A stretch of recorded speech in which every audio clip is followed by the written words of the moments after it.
You're going to figure out that you've got some things that are meaningful to you, that are important to you. And I want you to find a way to schedule them in your life vision, in your daily life's vision. I want you to, like I said in the beginning, I want you to create this thing in your mind and on paper first. And then I want you to go and do everything that you can to fulfill what's on that paper, what's in your mind, in your vision, what's in your calendar, to be able to put energy and effort toward the things that matter to you. And that's going to automatically take away the energy and effort to the things that don't serve you. In my case, I took time and effort away from alcohol and overworking myself, and I put it toward relationships and my own health.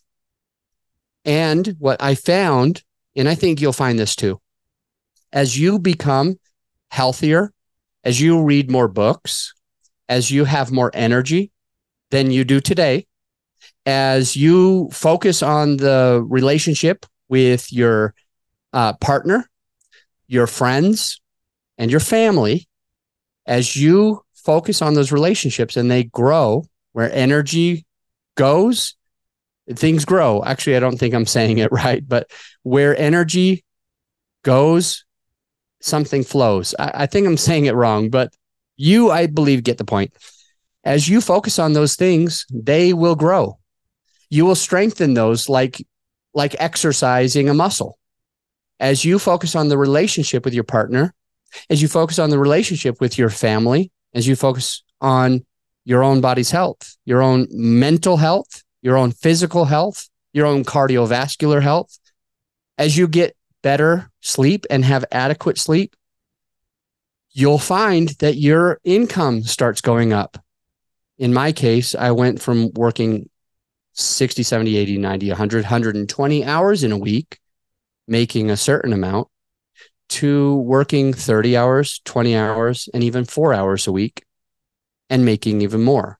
So as we finish up as we finish up this episode about the life vision, I'm going to call you to action. I'm going to ask you to take some time to focus on calendaring out what you do on Mondays, Monday mornings, Saturdays. I take my kids to places like Elitch Gardens or parkour every single Saturday. And as I record this on a Friday. Tonight is game night. Tonight's movie night. Last night was game night with my boys. We played something called 99 or Bust last night. Tonight, we've already got a movie queued up. My youngest boy said, "Hey, this is the movie I want to watch tomorrow. Can I look to see if I can find it?" He found it on Amazon Prime. So we've got that ready for tonight on Friday night. That's part of my vision. And then tomorrow, me and the boys know that we're going to Elitch Gardens, which is our amusement park in Denver. We got season passes, so it's fairly inexpensive to go whenever we want. That's what living a vision looks like. Game nights, movie nights, parkour, bike rides, walking, Lagoon Amusement Park, Seven Peaks, whatever, Six Flags, to be able to grow those relationships. And in turn, here's the important part. You'll probably be happier, healthier. You'll probably make more money, and you'll probably be able to learn that balance over time.